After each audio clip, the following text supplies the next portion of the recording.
God here. And it's football season. And it's like 100 degrees outside. Sorry about that. Welcome to Season 4 of Gods of Odds, hosted by two of my favorites, Brad Hoyseth and Dave Daba. Welcome to the Gods of Odds. It is week number 8 of your National Football League season. That is Brad Hoyseth over there in beautiful Southern California. I am Dave Daba up in Northern California. And Brad Hoyseth, I have a question for you. Just straight out of the gate. Who is currently the best quarterback in the National Football League? That's a tough question. I mean, I know the numbers and everything are weird this year, and there's nobody that's had like a spectacular, run so far. I mean, TUA's played pretty well consistently. I tell you, if you got a one-game scenario, I'll still take Patrick Mahomes. I mean, yeah, I know that I just still think he's a great player and he's a difference maker and he makes a lot of smart decisions. I got to go with Patrick Mahomes today, but that could change next week. Yeah, in right behind Patrick Mahomes, I would have Lamar Jackson. I think over the last couple of weeks, the Baltimore Ravens are looking crazy scary. But I mean, they tend to do that every year, and then stuff happens pre-playoffs, and then the playoffs roll around and they sort of fall apart entirely. I know how much Hoyseth does not he's not really on the Lamar Jackson bandwagon. No, but he has looked good. I mean, it is what it is. Hey, I have to admit a lot. Kirk Cousins looked great last week, and you know how I feel about him. I can't stand him. But I was texting back and forth with a buddy of mine up in Minnesota during the game, and I was like, "This is the best game I've ever seen Kirk Cousins play." I mean, he was really good. I can't say I must have been in double digits, during the game, and then the next day of people texting me that, and I'm sitting there because I've seen every play of the Vikings in the last 20 years. And I can confidently tell you I've seen Kirk Cousins play better at least 10 times. No, get out of here. Get out of here. Cousins is not in that scenario without his number one. Well, yeah. Dinged up. Without his number one, you're right. And they're playing the 49. Yeah, they were. I mean, that was a heck of a game the guy played. As much as it's hard, I fully expect that he'll take some steps backwards moving forward. Yeah. No, I agree. In fact, I might even think it's going to happen this weekend, but we'll have to get into that. All right, I've got our top 10 games worth actually spending some money on, Mr. Hoyseth. Why do you got to kick us off, man? The first game is two teams that I just don't enjoy playing that much. But, last week I watched a little bit of the Colts. They're at home against the Saints. The Colts were kind of entertaining last week. But they're at home against the Saints, and they're a -1 at home against the Saints. I kind of feel like the Colts are actually an okay team. I don't know that they're a playoff team. They're playing at home, which is usually a good thing for them. They had an interesting uniform on last week. They wore all blue and a darker blue helmet, which didn't really go with the outfit. But I just think that they're an okay football team. I don't think the Saints are playing pretty well. And if you're going to ask me to take a pick'em game, I'm going to take the home team. So I'm going to take the Colts and give them one. Yeah. I on the uniforms, like I was like, what is going on here? And then they were like, I guess they were supposed to be throwback uniforms, and then I was like, where's the Nike logo? and it like literally took me 5 minutes of watching one of the games to finally locate the Nike logo on the jersey. And then the helmets, you know, if they didn't do a close up of the helmets, you couldn't see the Colts logo. So when they did a close up, you could see it, and it actually did look pretty cool, but it just didn't show up on TV at all. So I'm with you though. Fashion advice aside, I think that the Colts team is I'm sort of entertained. I mean, I think it's a pretty good coach team from the offensive side of the ball. Their rookie head coach, I think, has actually done a nice job holding things together. The Gardner has played well enough at times. As you know, I'm a big fan of the New Orleans Saints defense. But I'm starting to go back to where I always go back to with the New Orleans Saints, and it always goes right back to who their head coach is. And I think it's just too much responsibility for them ultimately.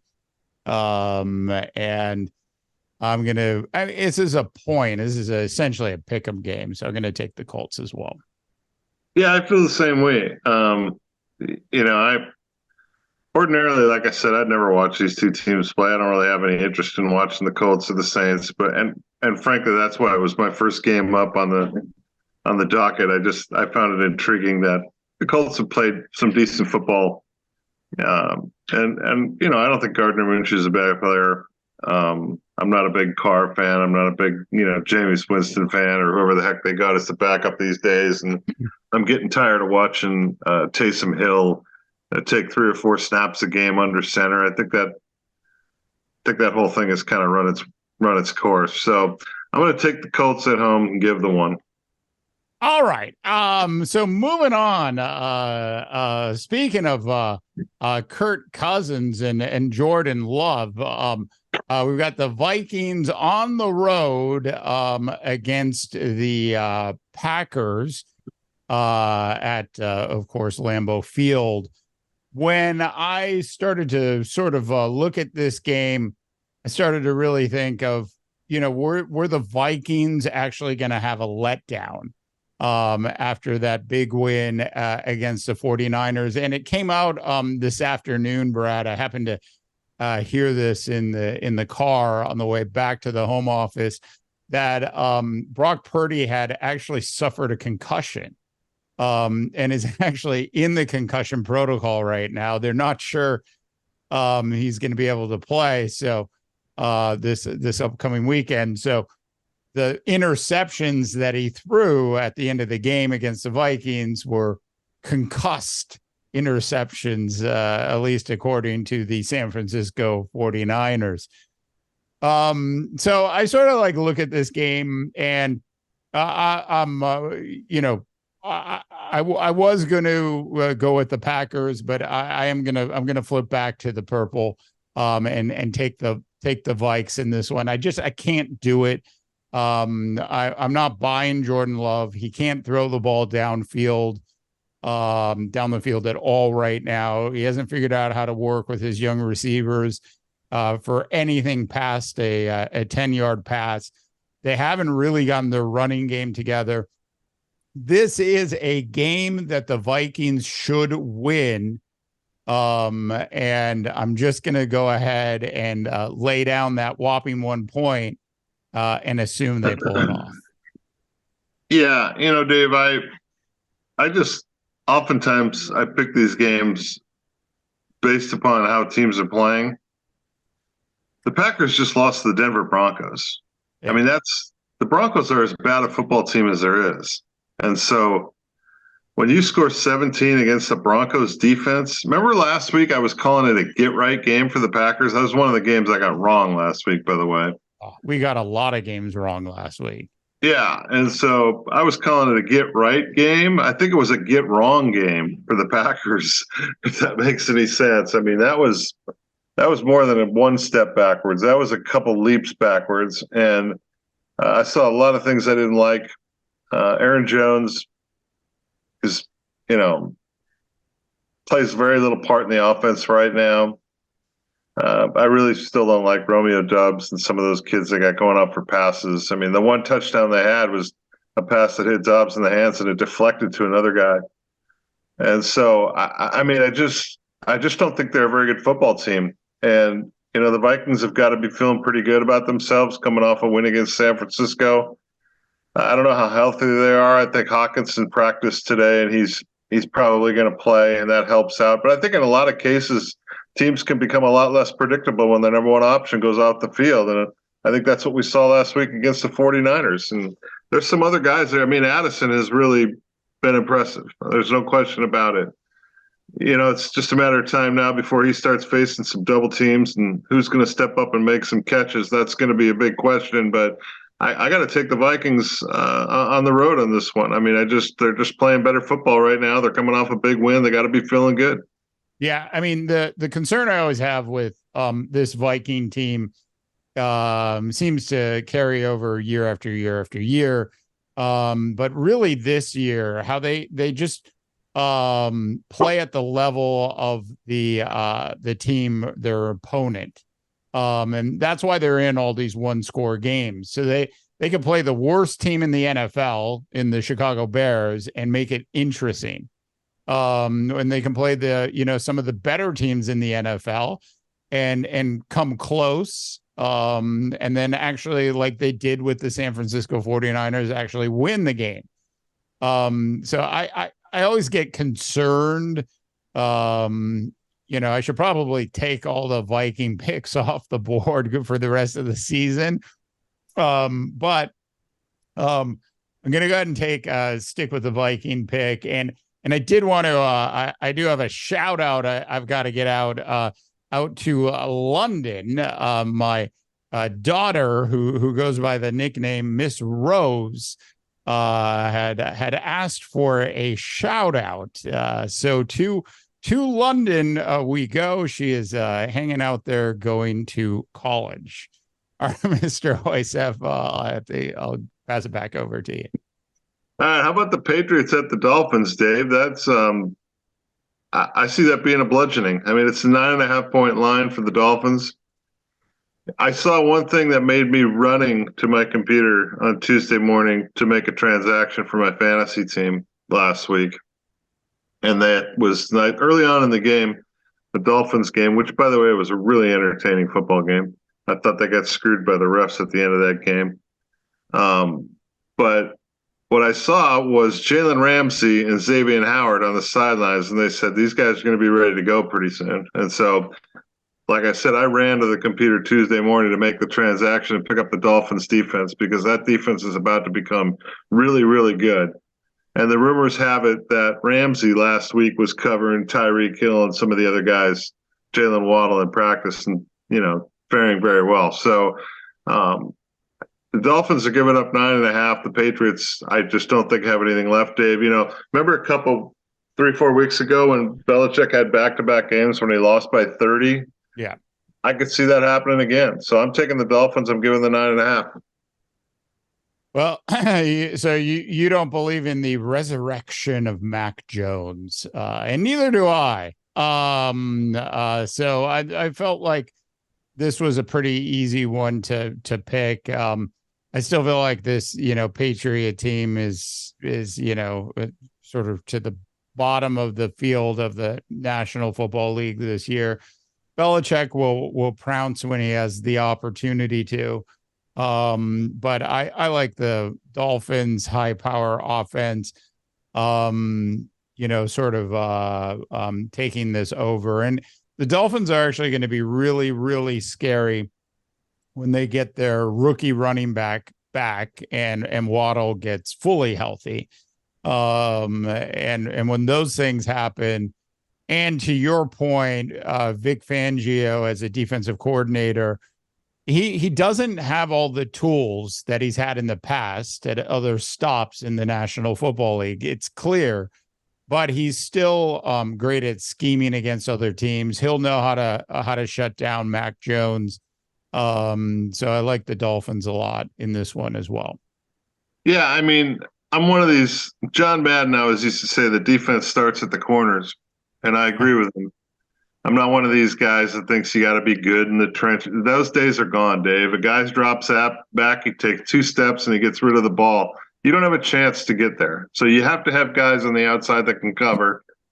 And Jalen Ramsey's the best cover corner in football when he's healthy.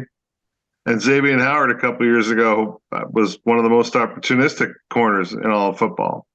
And, you couple that with Eli Apple, who's back there right now, and that secondary is about to become the best secondary in football. And when that happens, now that you got a team that's going to be great on both sides of the ball. And so if you got any money to put out there, put it on the Dolphins to win the Super Bowl, Dave. Wow. There we go.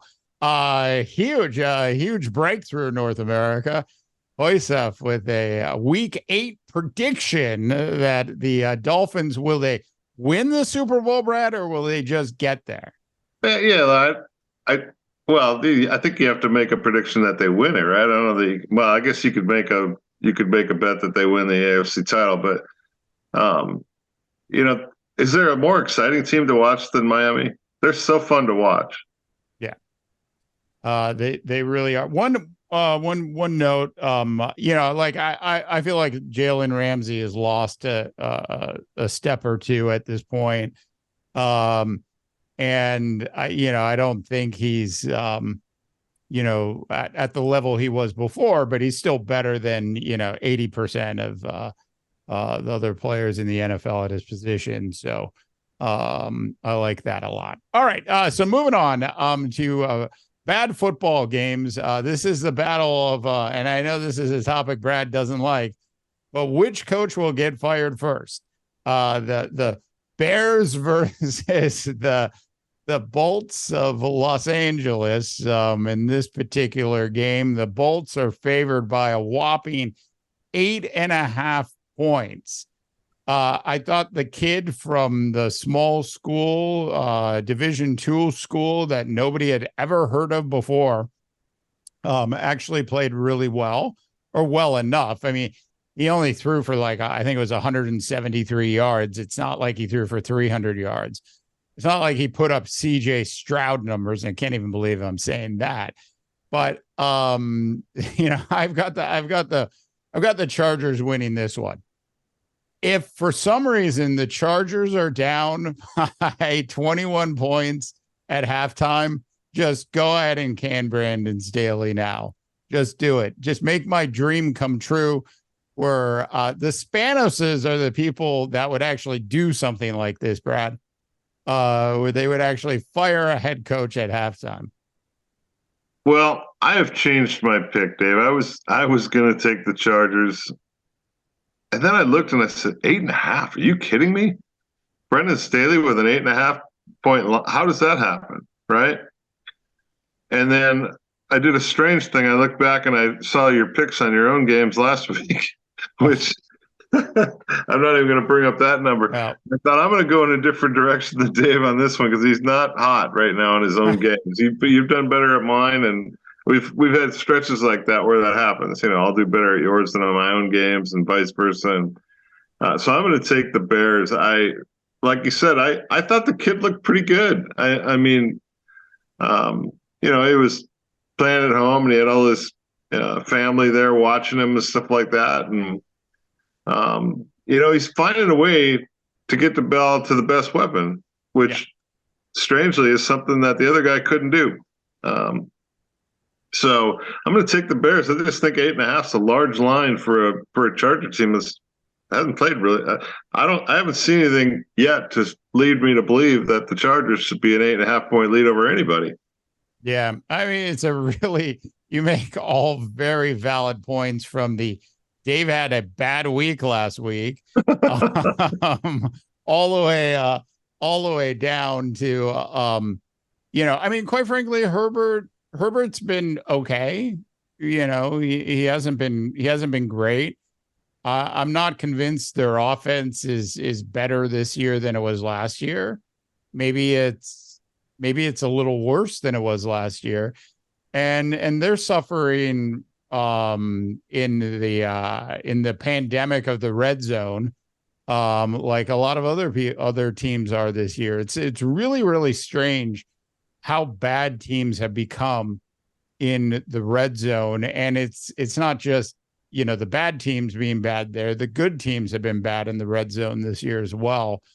And for a Charger team, to be bad in the red zone. And we all know what kind of, kicking troubles they've had over the years. It is not a good sign. So, but I'm going to stick with the Chargers anyways. Dave, I'm going to bring up the next game is the Eagles at the Commanders. And, one of the big storylines all year long, no matter what game you watch, is this, what do they call it? The brotherly shove. And everybody else is calling it the tush push and all this kind of stuff. And we've talked about this periodically over the first 7 weeks. And the Eagles have just seemingly perfected it. It works every single time. I watch the defenses, and I have no idea what these defenses are doing. Every single time they'll line up, and right behind them, the other linebackers. And rather than pushing their defensive linemen, the linebackers try to jump over the top. And so what you have is, essentially on the offensive side of the ball, you got 11 guys pushing forward. And on the defensive side, you've got 7 or 8 guys pushing forward with 3 trying to jump over the top. And rule of physics will tell you that the 11 guys are going to move the 8 guys, right? And so I don't understand. I think they need to take more of a rugby approach to this whole thing. But then you watch the other teams try to do it, and it's a disaster. I mean, remember the Vikings trying to do it the other night with Cousins? It was the worst, and I want to call it really what it is a quarterback sneak. It's a televised quarterback sneak. And if he had actually just done a traditional quarterback sneak, he would have had a better chance of scoring in that position, as opposed to, sort of going down and then trying to, like, Cousins, it works for Jalen Hurts because he can bench press, and he's so powerful in his legs. And they've really figured out how to perfect it in Philadelphia. And the Vikings one was laughable. Was absolutely laughable. And then they got taken advantage of by I think it was the 49ers on a 49er play. And their defense, actually, they didn't bring 8 people up.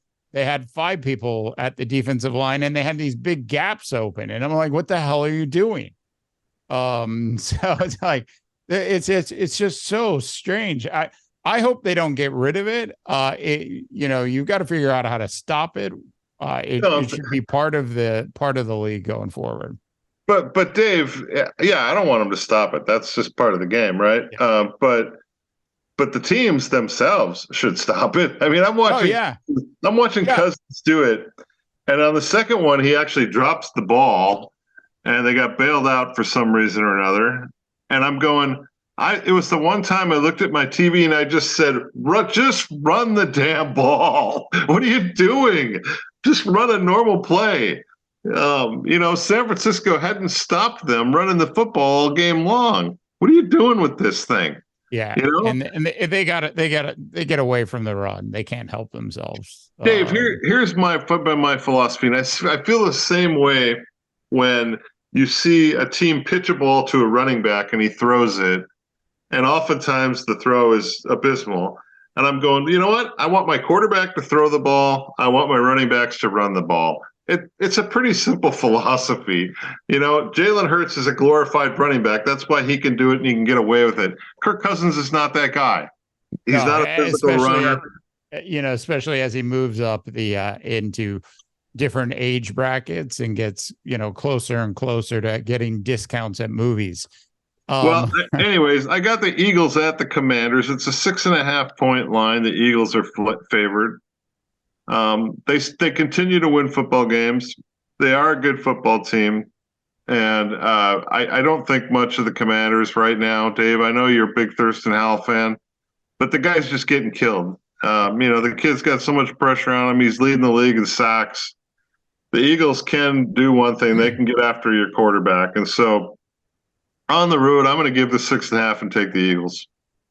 Yeah, Sam Howell at this point is equivalent to an old pair of Michelins that you've had on your car for the last 20 years or the last 5 years or whatever. He's just getting worn out game in and game out, and he's taking too many hits, and he's got to be shell shocked at some point. So I really wanted to go with the Commanders in this one, but I mean, it's a divisional game. The game's going to be a little closer than you suspect it's going to be. On paper, the Eagles should destroy them. I've got to believe that the Eagles are going to do just that this time against the Commanders. Yeah, I mean, it comes down to you got one really, really good team and one team that's not so good for me. And, I can't put a lot of faith in anything I've seen so far out of the Commanders that makes me believe that they're going to be able to hang with this Eagles team who just continues every week to kind of sleepwalk and get a victory. So at some point, that team's going to wake up and they're going to start blowing some teams out. Yeah. All right. Next up, what the hell happened to the Lions last weekend? They bumped into Lamar Jackson, the Baltimore Ravens, I believe. Hey, Jared Goff, I support you, Goff. I pull for you, unlike the other guy on this show. Raiders at Lions, 8.5 points. Are the Lions the favorite, Mr. Hoysev? And I cannot in any way bring myself. It could have been 12.5, and I would have still taken the Lions in this one. The Raiders are an absolute disaster of an organization. It's amazing to me just how bad they've been. Josh McDaniels is obviously not doing anything to really save his gig going forward. They can't figure out who's going to play quarterback. I heard Garoppolo's probably going to be back, so they'll probably have him for a quarter and a half. I just, Lions should destroy the Raiders in this one. I got the Lions. Yeah, I'm with you on this one. I think it's a bounce back game for the Lions who, last week I was flapping my gums about how they might be one of the best teams in the NFC, and then they played one of the worst games I've ever seen last week. I mean, I was sitting there in the first quarter and I'm thinking, I'm seeing corners that are playing 10 yards off the line of scrimmage and Jackson is just picking them apart. It was simple. I mean, it wasn't like you had to even be a good quarterback to pick apart the defense. The Lions weren't even close to the line of scrimmage. They weren't even challenging. And so that's a little bit of a red flag for me, but I think it's more of a, I don't know. Maybe I think it was the defensive approach they took to the game and it just obviously backfired on them, tremendously. But the Raiders have Devontae Adams and that's really it. I think the Lions will make that adjustment there. Playing at home, they want to show their home fans that they're a better team than they were last week. And so I'm with you. I'm going to take Lions and give the 8.5. Yeah. And look, there are very few wide receivers in the National Football League right now, less than a handful that actually require a defensive back to back up 10 yards. It is hands down, one of my biggest pet peeves in the NFL when I see a cornerback 10 yards off of a wide receiver. It makes no sense to me. I mean, if I were a defensive coordinator, the majority of the time I would have our cornerbacks within 5 yards, if not pressing. I don't understand why you would allow anybody to pick up a head of steam and go deep, go left, go right. It's harder to stop so unless you're dealing with, Randy Moss style speed, I don't understand it at all. It's really interesting. Like, the Las Vegas Aces, which is owned by Mark Davis, who of course owns the Raiders, have won back-to-back WNBA championships now. And that organization is actually run extremely well. And one of the reasons that organization is actually run extremely well is they have a head coach that their team has absolutely bought into. And you can just see it with Josh McDaniels. Nobody's buying into it.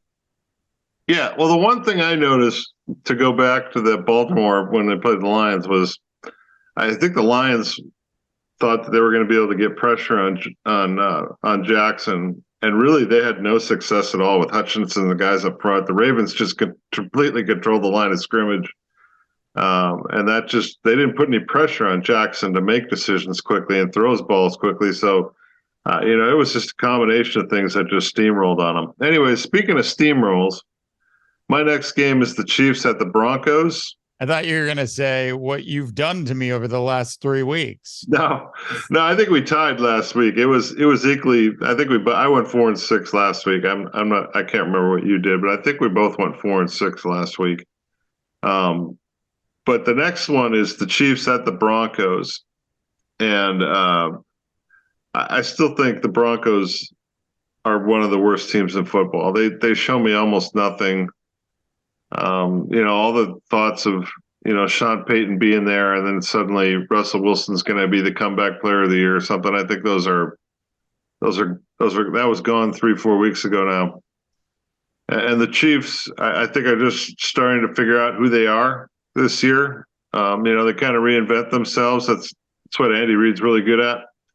And so the Chiefs are at the Broncos. It was 7.5, and I thought, I'm looking at some of these lines, and I'm like, how are the Chiefs not like a 10 or 11 point favorite at the Broncos? I understand it's a divisional game and it's a big rivalry, but there's really nothing, there's not much of a rivalry there, I don't think, this year. I think the Chiefs are just a far superior team, and I'm going to take the Chiefs at the Broncos. I'm going to give the 7.5.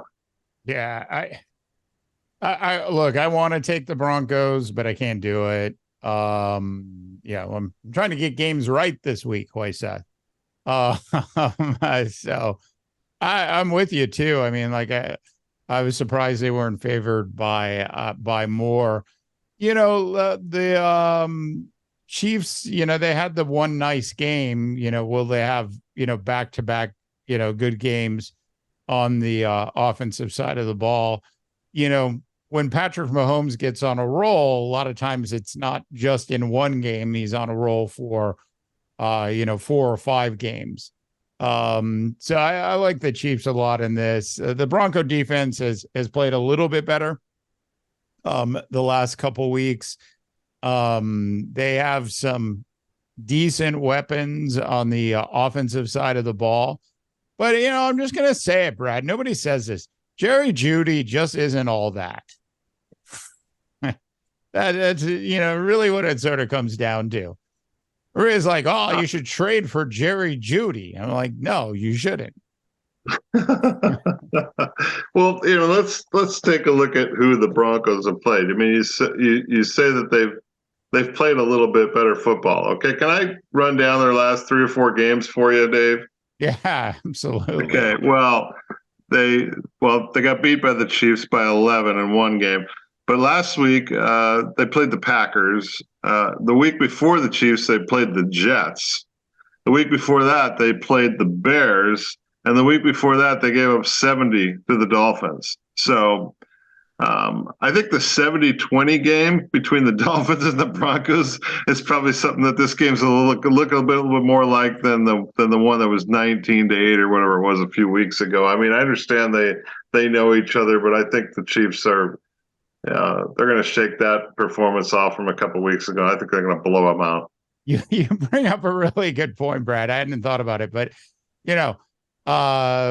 whenever you lose by 70-0 in a football game, no matter what you do going forward, people are going to say your defense is playing a little bit better. I mean, like there's just no way around that, I guess. No, they're playing way better. In fact, better. Significantly better. All right. Moving on. Speaking of the Jets at the Giants. Jets favored by 3.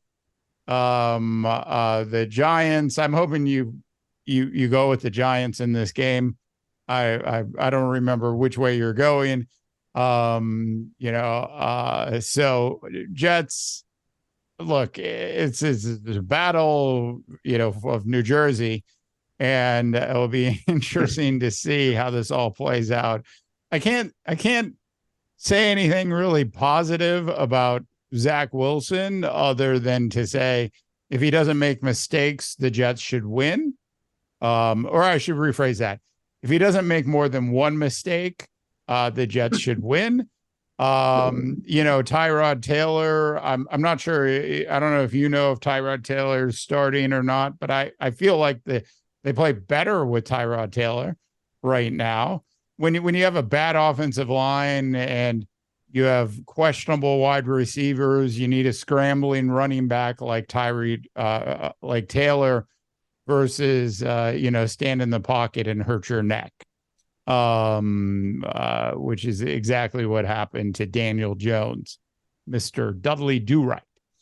So on that note, I'm going to take the Jets in this one.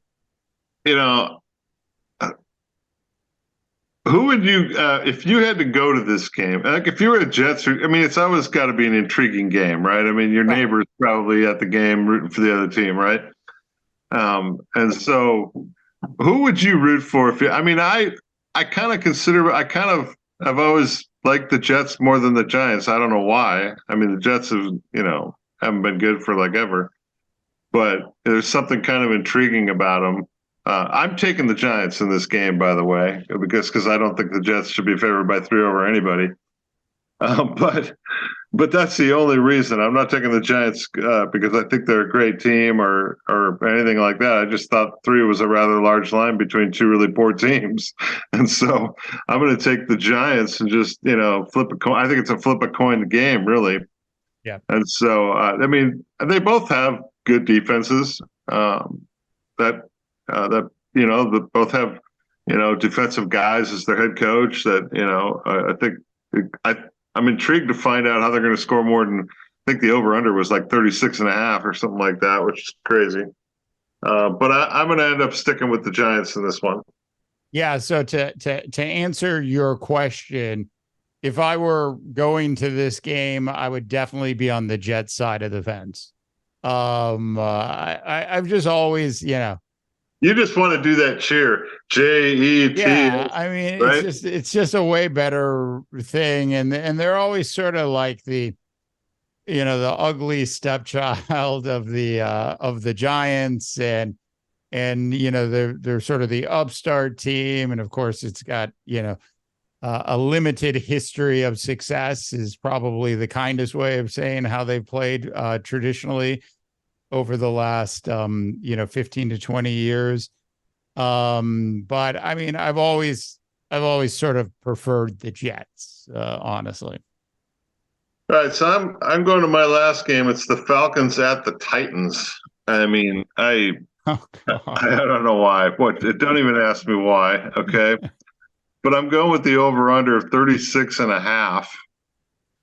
And the reason I'm doing this is because of the previous game, the Jets and the Giants, who also had a 36.5, which I find no reasons to think that those two teams would ever go over. But the Falcons and the Titans have to be better offensively than those two teams. So I found it kind of intriguing that they had the exact same over-under at 36.5, which was one of the reasons I said, well, the Falcons and Titans – Vegas is pretty good at setting these things, and they usually end up pretty close.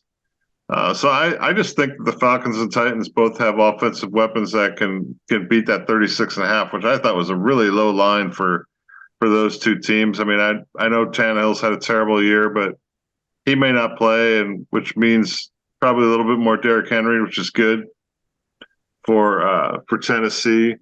And the Falcons have got some intriguing young players, and they've played well at times. So neither team has any defense. You look at the Jets-Giants, they both can play defense. The Falcons and Titans are not great defensively. So I had to go over in this one. Yeah, I was like, oh, Brad, thanks so much for picking this game. And when I saw the line, I was like, ugh, seriously? Seriously, you know how tempting it is to say that neither of these teams is going to score more than 18 points. Like, do you know, like, I just like how tempting it is to say that? But I'm going to go with the over as well. I've got to believe they are going to find some holes and some ways to score more. I'm just, the Falcons have always been a team that when they're not playing the Vikings and they're sort of harmless, and I like to see that franchise do well. And I like Arthur Smith. I'm just not sold on their quarterback. And I don't know what happened with Bijan Robinson last week, but I guess he was sick. So he didn't really play much, but he flat out killed my fantasy football team. I appreciate that. So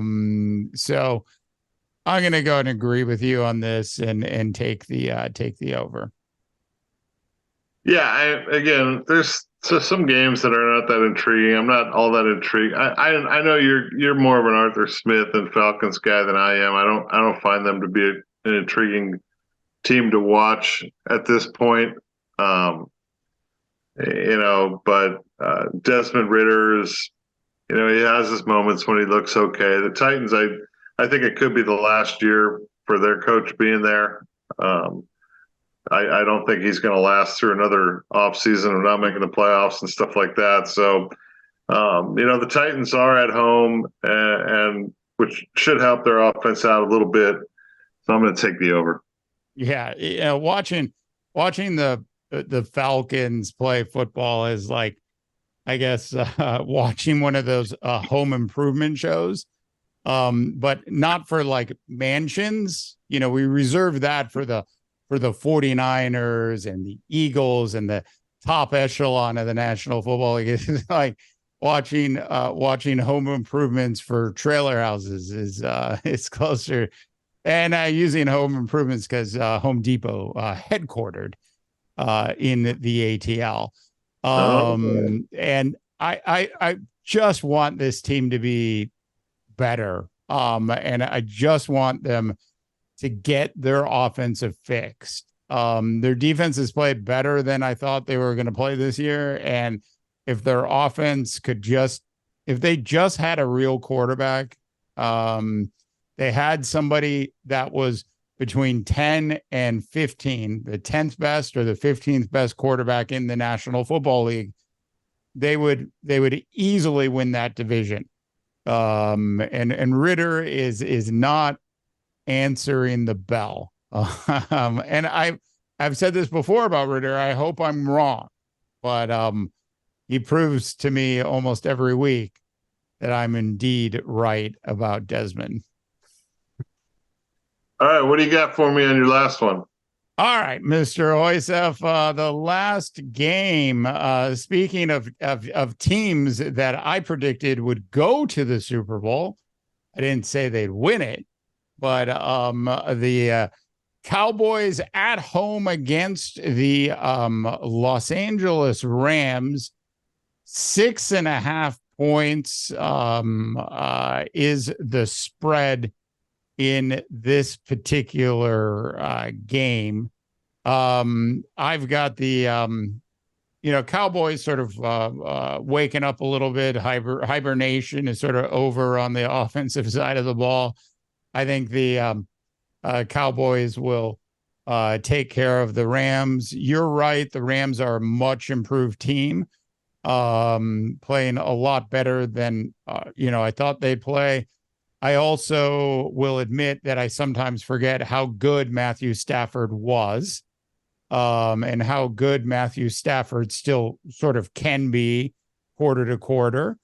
And with, some good weapons around him and a little bit of extra time, Stafford is dangerous. And I think that's one of the reasons they've been in a lot of these games. But I just think this Cowboy team is going to destroy this Rams team this week. I like the Cowboys a lot.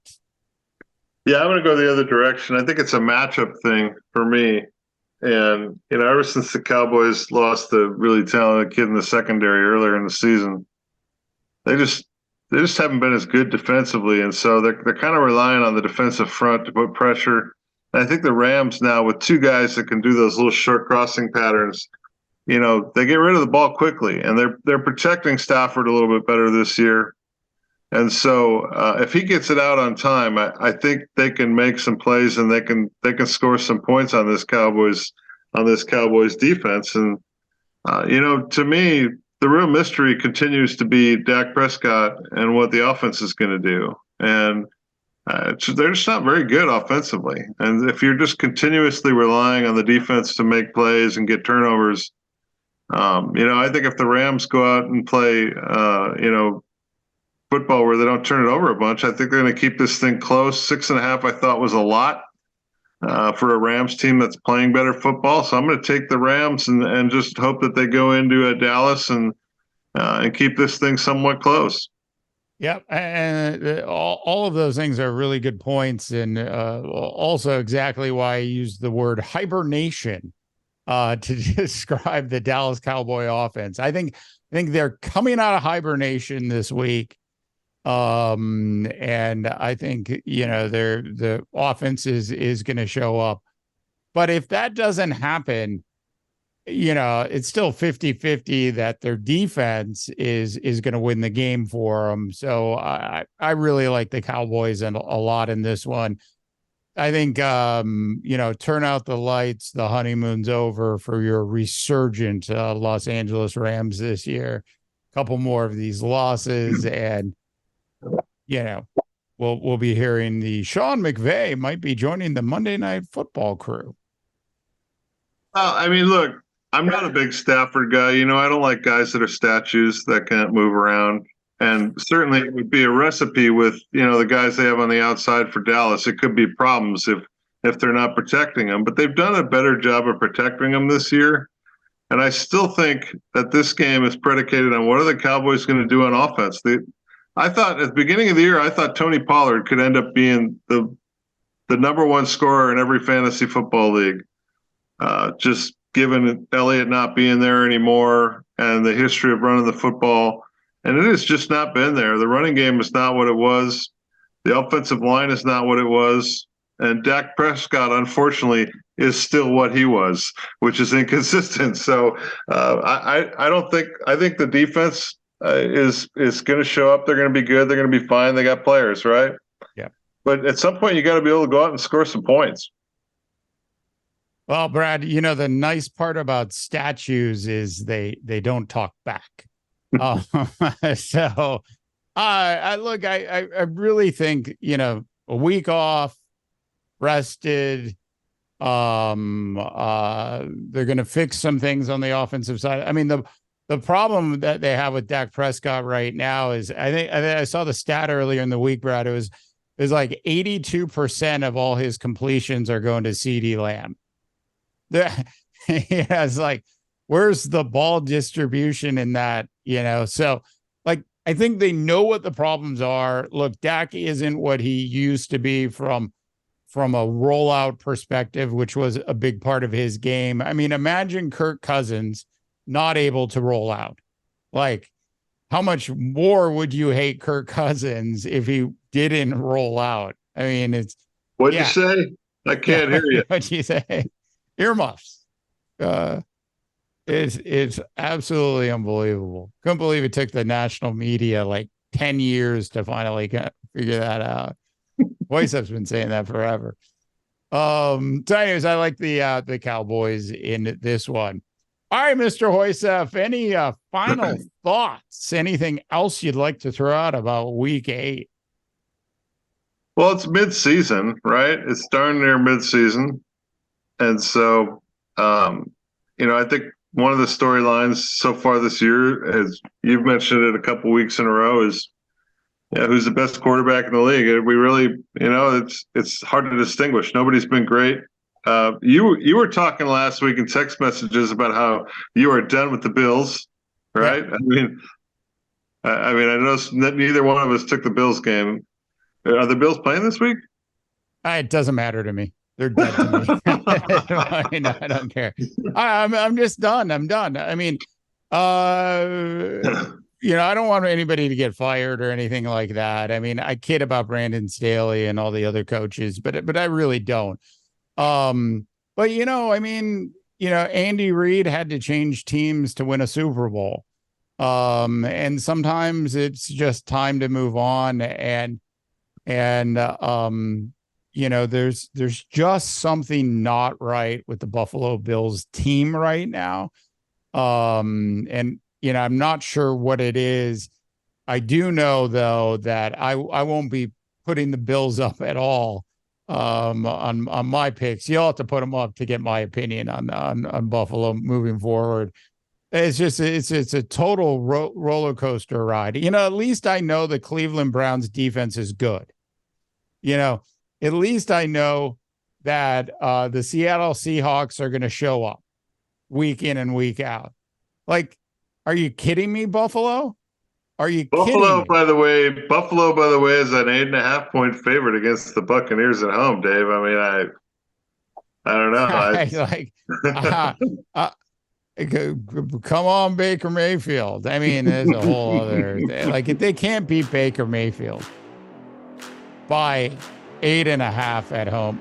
Look, I don't even want to talk about the spread, but they better beat Baker. I knew I could suck you into the Bills talk. I knew I could get it out of you. Oh, just absolutely brutal. Too many business calls for you, Dave. I know how to get your goat, and it's just talk football. Oh, yeah, exactly. All right, so that is it. More bashing of the Bills next week on week number 9 of Gods of Odds. Hey, listen, thanks so much for tuning in to Gods of Odds.